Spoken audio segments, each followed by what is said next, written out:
नमस्कार, मी अनिल तिवारी, महाराष्ट्राचा पुढारी या न्यूज चॅनल मध्ये आपलं सहर्ष स्वागत करतो। दिवशीपासून या प्रकरणामध्ये बोलत आहे। यशच्या जेव्हा ही घटना घडली तेव्हा 8:30 वाजल्यापासून तर पहाटे 4 वाजेपर्यंत 3 वेळाच FIR मी स्वतःच्या हाताने फाडला। पहाटे 4 ला हा गुन्हा दाखल केला।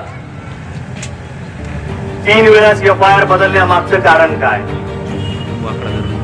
आमच्या म्हणण्यानुसार देवेंद्र ढाका, यश ढाकाचे वडील जे स्टेटमेंट देत होते, जी फिर्याद लिहित होते, त्याच्यामध्ये वारंवार बदल करण्यात आले। याच्यामध्ये एकच आरोपी आहे अशा पद्धतीने पोलीस प्रशासन आमच्यावर दबाव टाकत होतं। पहाटे 4 पर्यंत आम्ही त्यांच्याशी झुंजत होतो।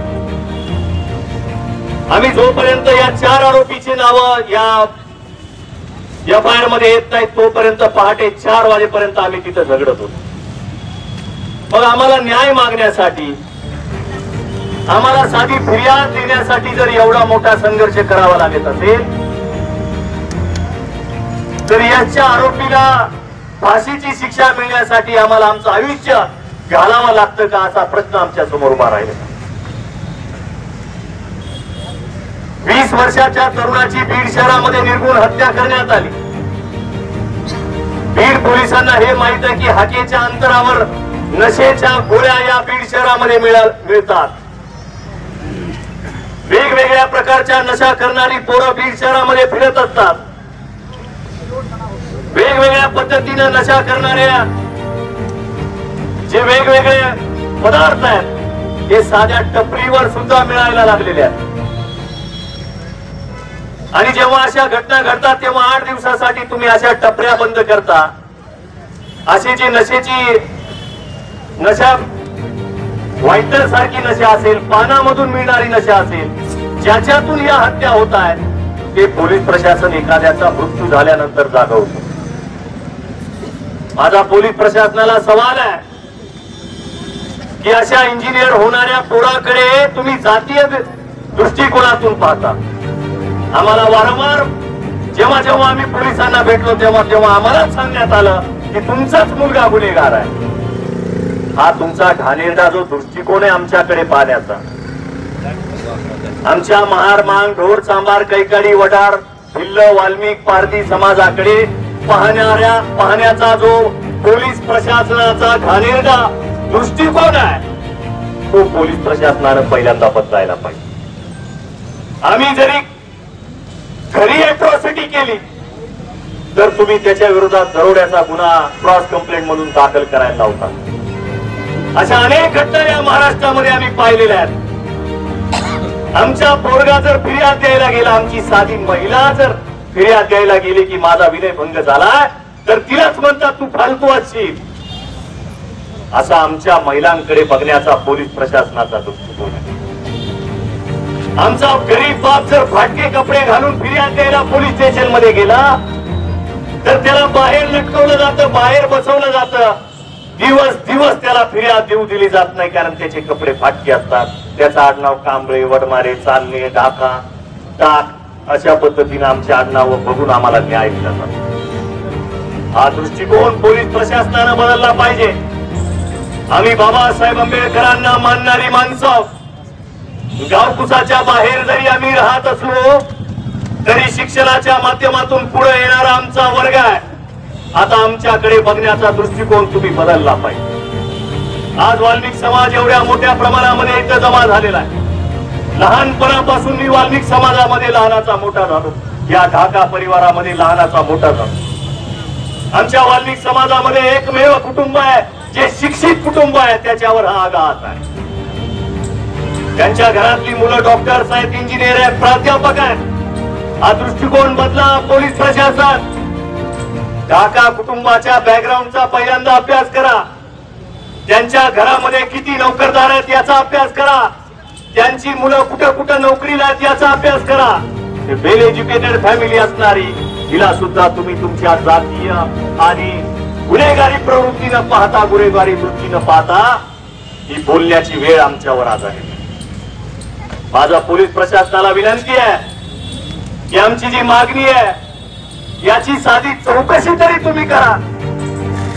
आमच्या मागे कुणाचा हात नाहीये, आमच्या डोक्यावर कुणा मोठा नेत्याचा हात नाहीये, आमच्या समाजापर्यंत कुणी मोठा नेता येत नाहीये किंवा या प्रकरणामध्ये कोणत्या मोठ्या नेत्याचा हस्तक्षेप नाहीये म्हणून कुणी आमच्यापर्यंत येत. जेव्हा याच्यामध्ये जर एखाद्या मोठ्या लीडरचं नाव यायलेलं असतं, मोठा लीडर याच्यामध्ये अडकायला असता, तर पोलीस प्रशासन, पत्रकार बांधव सगळ्यांनी याला तेल मीठ लावून मसाला लावून या प्रकरणाला मोठं बनवलं. परंतु आमच्या या प्रकरणामध्ये कुण्या मोठ्या नेत्याचं नाव नाही म्हणून आमच्या सोबत अशा पद्धतीनं वागणूक केली जाते. देवेंद्र ढाका हे स्वतः पत्रकार आहेत. पत्रकाराच्या मुलाची निर्गुण हत्या बीड शहरासारख्या शहरामध्ये होते ही शर्मेची बाब आहे पोलीस प्रशासनासाठी. पोरं टोळ्या टोळ्या करून फिरताय बीड शहरामध्ये, यांना संरक्षण पोलीस प्रशासनाचा याचा आरोप आहे आमचा. या ठिकाणी यांच्यावर वॉच ठेवा. ही लोक, ही पोरं, ही जी गुन्हेगार पोरं आहेत ते हत्यार पण बीड शहरामध्ये फिरत असतात. तुम्हाला हे सगळं माहीत असताना सुद्धा तुम्ही यांच्यावर कारवाई करत नाही, ही शर्मेची बाब आहे. म्हणून आमची जी जाता जाता शेवटी एवढंच सांगेल की SIT एका दिवसात लावतात. एका दिवसामध्ये SIT लावले या प्रकरणामध्ये 2-3 प्रकरण महाराष्ट्रामध्ये घडली, कारण त्याच्यामध्ये मोठमोठ्या नेत्यांची नावं आली. देवेंद्र फडणवीस साहेब, तुम्ही गृहमंत्री आहात. जेव्हापासून तुम्ही गृहमंत्री झालात तेव्हापासून दलितांनी न्यायाची अपेक्षा तुमच्याकडून ठेवणं सोडून दिलेला आहे. दलितांनी, मुसलमानांनी तुमच्याकडून न्यायाची अपेक्षा ठेवणं सोडून दिलंय. आम्हाला तुमच्याकडून न्यायाची अपेक्षा नाहीये. परंतु आमचा हा जो लढा आहे, आमचा हा जो संघर्ष आहे रस्त्यावरचा, हा रस्त्यावरचा संघर्ष मात्र अखंड अविरत चालत राहील. आज आम्ही जिल्हाधिकारी कार्यालयापर्यंत पायी आलोय. उद्या आम्ही मुंबईच्या आझाद मैदानावर भेट बसू आणि यशला न्याय मिळण्यासाठी लढत राहू असं आश्वासन मी या ठिकाणी आपल्या सर्वांना देतो. म्हणून माझ्या वाल्मिक समाजाच्या माता भगिनींनो, तरुण मित्रांनो, घाबरून जायचं नाही. तुम्ही एकटे नाही आहात, आम्ही तुमच्या सोबत आहेत. लक्षात घ्या, आम्ही तुमच्या सोबत आहेत. बाबासाहेब आंबेडकरांचा विचार तुमच्या सोबत आहे. बाबासाहेब आंबेडकरांना मानणारा शेवटचा माणूस तुमच्यापर्यंत आहे. घाबरून जायचं नाही. लक्षात घ्या. म्हणून यश, माझा मित्र देवेंद्र आणि आमच्या वहिनी यांची अश्रू बघून गहीवरून येतं. त्यांचं लग्न माझ्या समोर झालं. हा मुलगा माझ्या अंगा खांद्यावर मोठा झाला, त्यालाच मला शेवटी खांद्यावर घ्यावं लागलं अशी अवस्था या ठिकाणी कुणावरही येऊ नये. म्हणून माझ्या तरुण मित्रांनो, शिक्षणाकडे चला. शिक्षणाच्या मार्गच आपल्याला जिवंत ठेवू शकतो. आपल्याकडे आज आपल्यावर फार वेळ वाईट आलेली आहे. म्हणून माझ्या वाल्मिक समाजाच्या माता भगिनी या इथपर्यंत आल्या. सगळ्यात पहिल्यांदा मी वाल्मिक समाजाच्या माता भगिनींचा हात जोडून आभार व्यक्त करेल की आपण आपल्या मुलासाठी इथपर्यंत आलात.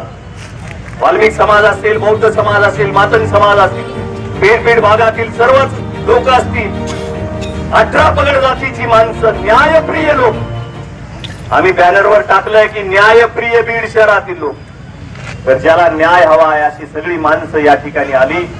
अवघ्या 3 दिवसामध्ये आम्ही याचं नियोजन केलंय. देवेंद्रचा फोन आला की आपल्याला 3 तारखेला मोर्चा काढायचा आहे. 31 तारखेला तो म्हटला आणि 3 दिवसामध्ये आम्ही हे नियोजन लावले.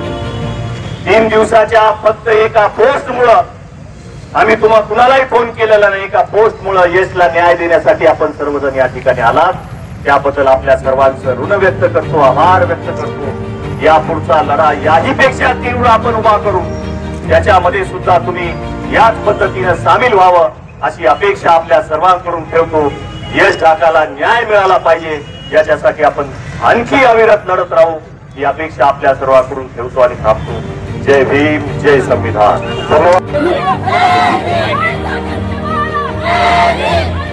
सर्वांना विनंती, खाली बसून घ्या. सर्वांना विनंती, खाली बसून घ्या. कपडे महाले तर मळू द्या, पण खाली बसून घ्या. सर्वांना नम्र विनंती आहे, महिला भगिनींना विनंती आहे की खाली बसून घ्या.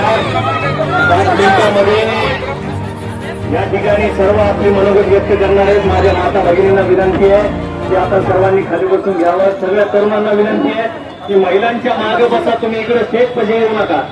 आणि जे की समोर जरा आपला मॉप दिसेल अशा समोर यावं, समोर येऊन बसा, आपला मॉप दिसला पाहिजे. मीडियावाले सगळे या ठिकाणी आलेले, तर सगळे जे उभा आहेत त्यांना विनंती आहे की सगळ्यांनी खाली बसून घ्या.